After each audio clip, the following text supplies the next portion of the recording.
Cek 1, 2, 3. Sudah mulai rupanya. Baik, Assalamualaikum warahmatullahi wabarakatuh. Selamat bertemu kembali dan mencoba kembali di channel kita, Love is Chemistry. Baik, di pertemuan-pertemuan sebelumnya kita sudah membicarakan masalah persamaan reaksi, kemudian ada juga jenis-jenis reaksi atau reaksi kimia yang semuanya sudah dibahas dan dijelaskan di video-video sebelumnya. Untuk itu kita akan masuk ke materi berikutnya, yaitu ini secara spesifik kita akan membahas tentang reaksi redoks. Nah, seberapa penting sih reaksi redoks itu? Nah, kalau dipikir lebih mendalam, mungkin kalian tidak akan menyadari bahwa reaksi redoks itu sendiri sebenarnya sangat mendominasi sebetulnya di kehidupan kita sehari-hari. Bahkan sampai bahwa dikatakan di dalam tubuh kita sendiri itu paling besar reaksi redoks itu yang dapat membuat kita sampai sekarang ini ya untuk tetap hidup gitu, terutama di reaksi sel ya. Di tahapan sel atau di tingkatan sel itu reaksi redoks itu sangat dominan seperti pembentukan ATP, sintesis protein ya, kemudian metabolisme lemak, karbohidrat dan lain-lain itu semuanya berdasarkan reaksi redoks.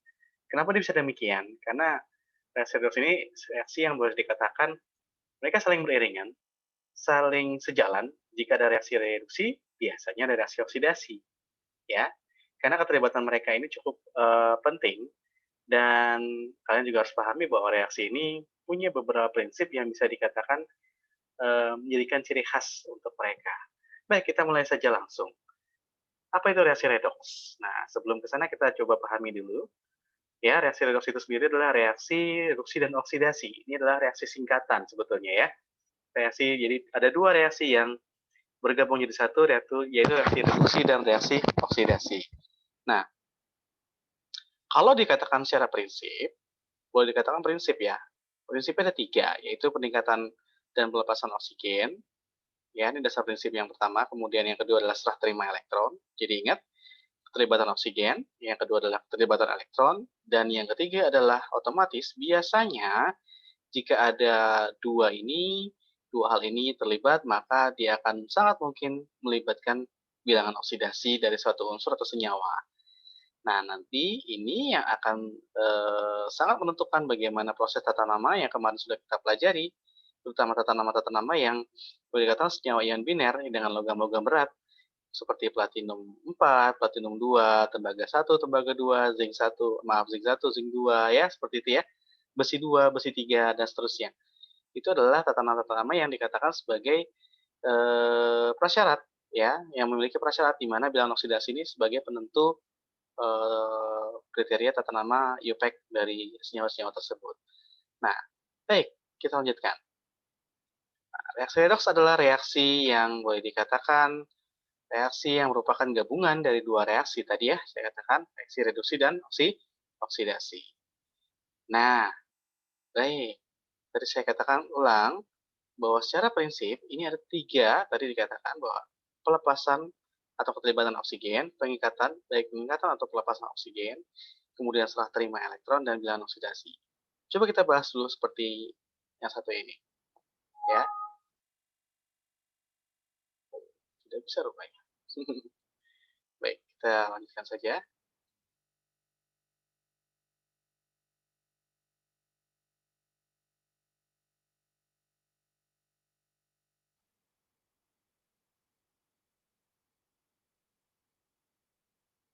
Gitu ya. Berdasarkan pengikatan dan pelepasan oksigen. Ingat, dua step, yaitu mengikat dan melepas. Berarti ada dua reaksi yang terlibat. Manakah yang reduksi dan manakah yang oksidasi kalau kita melihat berdasarkan keterlibatan oksigen. Kalau dikatakan oksidasi apabila suatu unsur atau senyawa itu menghasilkan suatu oksida.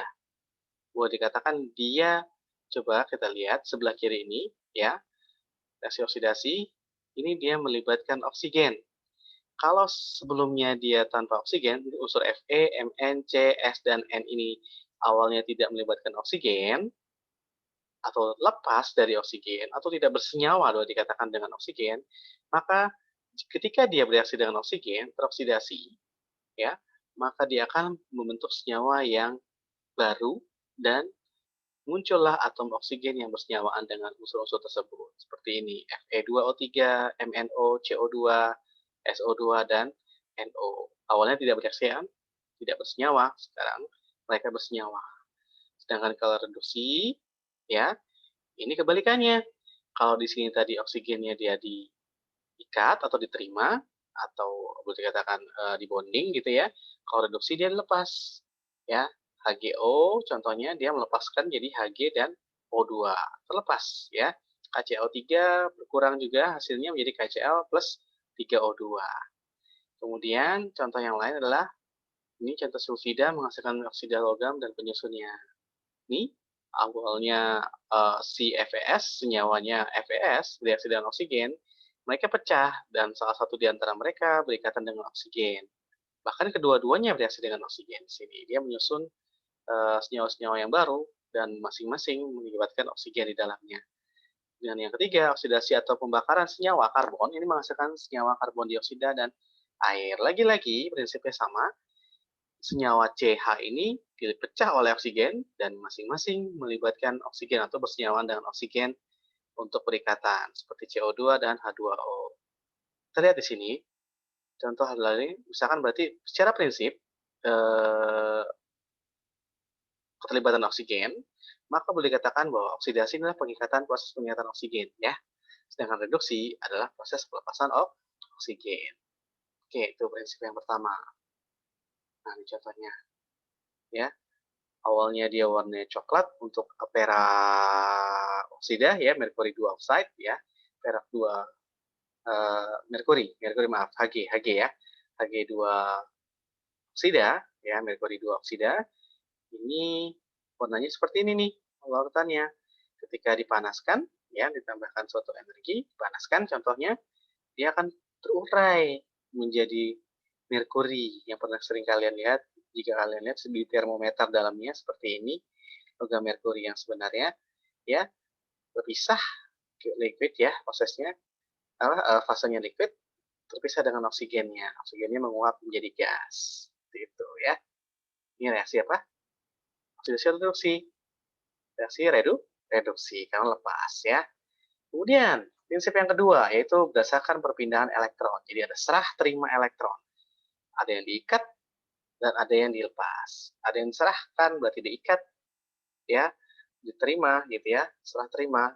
Dan kalau diserahkan berarti otomatis dilepas, kalau diterima, ya diikat, ya, elektronnya. Bagaimana cara kita melihat elektronnya di sini? Contoh sederhana, nah ini kalau ini harus nanti kita belajar bantuan bilangan oksidasi, ya. Contoh pertama misalkan ini ada Cu, ya, di mana reaksi ini Cu 2Cu plus oksigen jadi C2CuO. Kalau di sini contohnya ini kan melibatkan oksigen sebetulnya, dia reaksinya oksidasi, ya. Dari mana buktinya? Kita lihat. Selain biasanya melibatkan oksigen, biasanya juga secara prinsip yang lain adalah Cu ini dia melibatkan perpindahan elektron. Seperti apa contohnya? Ini dia. Cu di awal ini kalau dia bentuk apa namanya, atom bebas atau unsur bebas, tidak ada bilangan oksidasi di atasnya. Seperti ini contohnya bilangan oksidasi 2+. Kalau yang Cu ini dia tanpa oksidasi, dia dikatakan 0. Nah, dia berubah, dia menjadi Cu2+. Jangan lupa, koefisien dikalikan dengan pangkat bilangan oksidasi tetap akan menentukan jumlah muatannya total. Karena 2Cu ini adalah di sini adalah 0, maka 2 kali 0, 0. Sedangkan di sini 2 dikali dengan 2 plus, jadinya 4 plus. Supaya sama-sama 0, ini kan fase kiri, ini kanan, produk, ini reaktan, sebelah kiri 0, maka sebelah kanan supaya jadi 0, 4 plus ini kita tambahkan 4 elektron, karena elektron muatannya negatif, 4 kali min 1, min 4. Jadi plus 4 ditambah 4, minus 4, hasilnya 0, sama-sama 0. Kita lihat, ciri oksidasi, elektronnya itu dilepaskan. Ingat, terbalik dengan oksigen. Kalau oksidasi, oksigennya justru diikat. Seperti ini, tapi kalau elektron, dia dilepaskan. Terbalik ya, jangan terbalik. Kemudian yang kedua, O2 ditambah 4 elektron, jadinya 2O2-. Nah, reaksi-reaksi ini nanti akan sering kalian temui sampai kelas 12, sampai PTN nanti kan bersentuhan dengan reaksi seperti ini. Kenapa? Sangat spesifik dan sifatnya adalah boleh dikatakan mikro molekuler, ya. Bahkan tingkatan nano pun juga sudah bisa dikoreksi seperti ini. Nah, ini oksigen tambah 4 elektron. Ingat, oksigen ini contoh diatomik, dia pun juga sama muatannya dengan atom bebas. Ingat, atom bebas dengan diatomik muatannya 0. 2 kali 0, 0. Ditambah 4 kali min 1, min 4. Jadi muatannya sebelah kiri total min 4. Yang di sebelah kanan harus min 4 juga dong. Caranya bagaimana? Kalau oksigennya dia bukan diatomik seperti sebelah kiri, maka oksigen itu sebagai oksigen atom atau unsur, maka muatannya adalah min 2 ini umum. Biar setara, O-nya dikali 2. 2. Jadi 2 kali min 2, min 4. Sebelah kiri sudah min 4, sebelah kanan min 4. Lengkap sudah. Cirinya reduksi, elektronnya diikat. Ingat, reduksi elektron sebelah kiri diikat. Oksidasi elektron sebelah kanan dilepas. Tidak sama dengan oksigen. Kalau tadi oksigen, kalau oksidasi dia diikat, kalau reduksi dia dilepas oksigennya. Ingat. Untuk ciri paling gampang kalau oksidasi elektronnya sebelah kanan nih. Atau reduksi cirinya sebelah kiri elektronnya. Sehingga reaksi total ini tadi kalau diuraikan, oh ternyata reaksi ini ada dua nih. Ada reaksi reduksi dan oksidasi sekaligus. Maka dikatakan reaksi ini adalah reaksi redox. Ya. Nah, sebelah kanannya contoh yang lain adalah CuCl2. Pembentukan CuCl2 dari Cu ditambah dengan Cl2. Cu muatannya 0, Cl2 muatannya 0. Sama-sama 0. Kita cek. Cu 0 menjadi Cu2+. Di sini Cu2+ dari mana, Pak? Ini kalau diuraikan menjadi Cu-nya di sini naik, ya, 2 ini naik, Cl-1. Ingat yang kemarin pelajaran sebelumnya, kalian silang, ya, disilangkan. Jadi Cu-nya di sini 2+, jadi Cl-nya -1. Sehingga hasilnya Cu menjadi Cu2+, melepaskan 2 elektron. Dan dioksidasi, ya, biar sama. Ini 0, ini 2+, ditambah 2 elektron, dari 2+ ditambah min 2, jadi 0 juga. Sama, 0 sama dengan 0, oksidasi. Yang selanjutnya adalah Cl2. Ini muatannya 0, ditambah, ya, Cl kan min 1, 2 kali min 1, min 2. Jadi Cl 0 ditambah 2 elektron, ya, min 2. Min 2 sama dengan min 2. Hasilnya sama, muatannya kiri dan kanan, sehingga hasilnya reduksi. Jumlahkan, ini ceritanya dijumlahkan nih. Jadi ini adalah pembuktian supaya reaksi inilah dikatakan sebagai reaksi redox. Seperti itu. Ya, pusing. Tapi kalau Anda menguasai ini, Anda sudah top banget, ya. Ini contohnya yang lain, reaksi antara Cu2+ dengan zinc, ya, oksidasi. Nah, kalau ini berdasarkan tadi kalau sudah saya katakan di awal, ada 3 prinsip. Ini prinsip pertama adalah berdasarkan oksigen, prinsip kedua adalah berdasarkan elektron, dan prinsip ketiga adalah bilangan oksidasi. Tapi, kalau kalian perhatikan sebelumnya, secara nggak langsung kalian sudah belajar ketiga-tiganya di reaksi ini nih. Ya oksigen, ya kan? Cu sama oksigen ini reduksi nih. Kenapa? Ya lepas. Di sebelah kanan dia oksidasi. Cu-nya oksidasi. Oh, Cu mengalami oksidasi. Kenapa? Karena dia mengikat oksigen. Ya. Nah, kemudian ini kalau Pak, ini gimana nggak ada oksigen? Ya, ini dia contoh yang lain berbeda. Ya, dia melibatkan perbedaan elektron. Ingat, elektron sebelah kanan reaksi atau produk, dia adalah oksidasi, elektron sebelah kiri, dia terikat, dia adalah reduksi. Nah, contoh yang lain adalah peningkatan atau perubahan bilangan oksidasi. Bisa naik, bisa turun. Perubahan bilangan oksidasi bisa naik, bisa turun. Contohnya ini CO2+, ya, direaksikan dengan Zn, ya, dan air, menghasilkan dengan kondisi ini sebelah H2SO4 yang di sini ya, menjadi Cu dan CO2 ZF2+. Cu-nya turun menjadi Cu. CO2+-nya turun menjadi Cu. Jadi dari apa namanya? Saya kasih notit nih.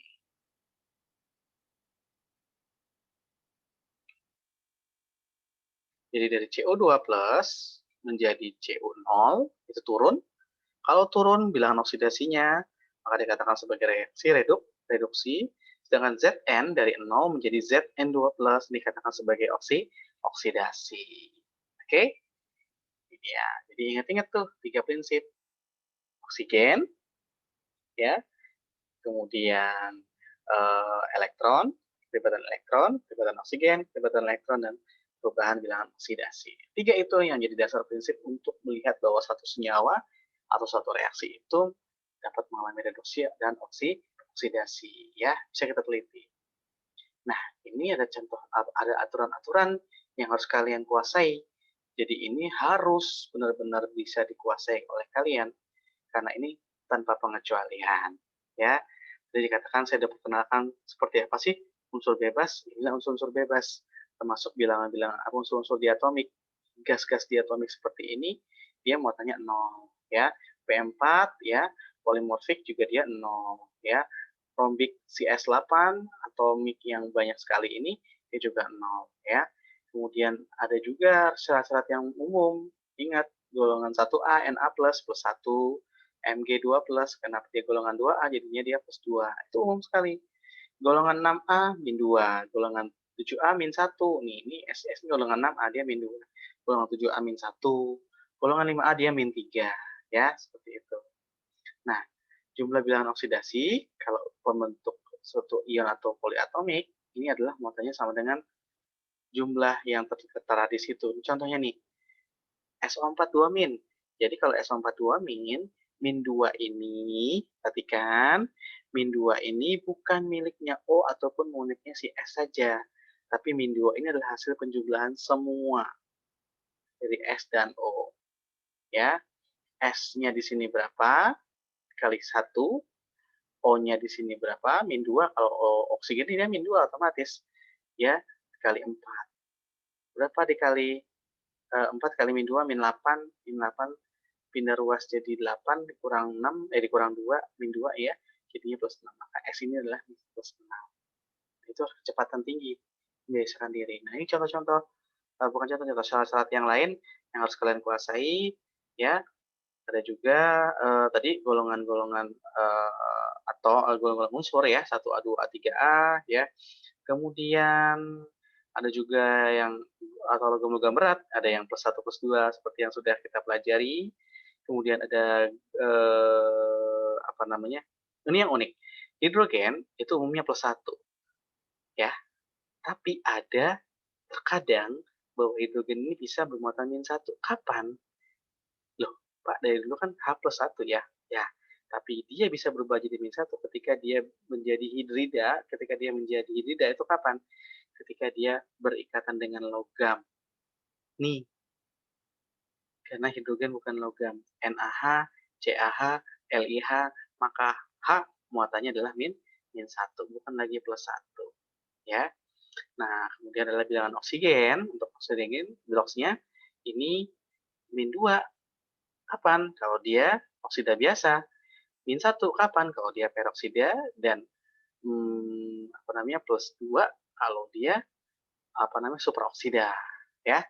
Ada oksida biasa, peroksida, dan superoksida. Oke, itu tolong diperhatikan. Ya. Ini syarat-syarat bilangan oksidasi, penentuan bilangan oksidasi. Tolong dipahami, kalau enggak nanti kita coba bahas. Oke, nah dia nih. Oke, ini adalah tugas buat kalian sebetulnya. Assign the oxidation state to each element for the following substance. Jadi ini tandai atau berikan ya tingkat oksidasi, ya, tentukan bilangan oksidasi atau bentuk oksidasi dari masing-masing unsur tersebut. Nah, nih, kalau Cl di sini 0 ya. NaCl, Na plus 1, Cl min 1. CaCl2, jadi Ca2 plus Cl min 1.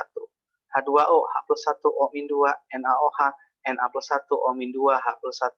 H2SO4, H plus 1, S plus 6. Plus 6 ya? Ya, plus 6. Oksigennya min 2.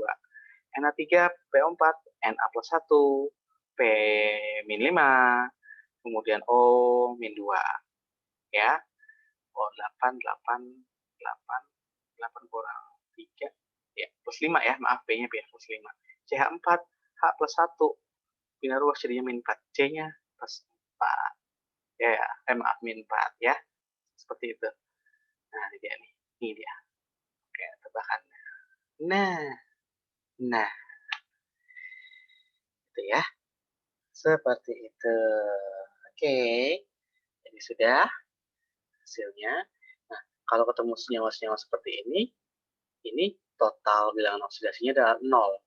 Na plus 1, Cl min 1, plus 1 tambah min 1, 0. Ca plus 2, Cl min 1. Ingat, 2 kali min 1, min 2. Ca plus 2, plus 2, plus 2 tambah min 2, 0. Semua yang tanpa bilangan oksidasi di atasnya sini, kalau senyawa tersebut tanpa bilox, maka dikatakan memiliki bilangan oksidasi total senyawanya adalah 0. Ya. Oke, inilah akhir pertemuan kita di periode pertama untuk apa namanya bilangan oksidasi. Saya harap kalian bisa mempelajari lebih dalam lagi. Dan ini ada exercise. Exercise ini tolong nanti dijawab pada saat akhir diskusi kalian, ya. Kemudian nanti tolong dijawab di halaman link yang sudah saya tentukan, ya, untuk latihan kalian. Baik. Latihannya adalah sederhana, tentukan bilangan oksidasi Cl dalam KClO4, ya, kalium perklorat, kemudian tentukan bilangan oksidasi dari Cr dari ini dikromat ya, unsur senyawa anion dikromat. Kemudian tentukan bilangan oksidasi P dalam fosfat, ion fosfat. Oke. Itu saja pertemuan kita hari ini, ketemu lagi di minggu berikutnya, di pertemuan-pertemuan berikutnya untuk kita membahas lagi bilangan atau senyawa-senyawa atau reaksi redoks ya secara spesifik, reaksi redoks secara spesifik di pertemuan berikutnya, dan tetap jaga kesehatan, tetap jaga protokol kesehatannya, karena sudah banyak sekali korban yang jatuhan dikarenakan pandemi ini. Saya harapkan kalian tetap mematuhi protokol dan jaga keluarga kalian masing-masing. Oke, sampai ketemu di pertemuan berikutnya. See you. Salam, love is chemistry. Bye.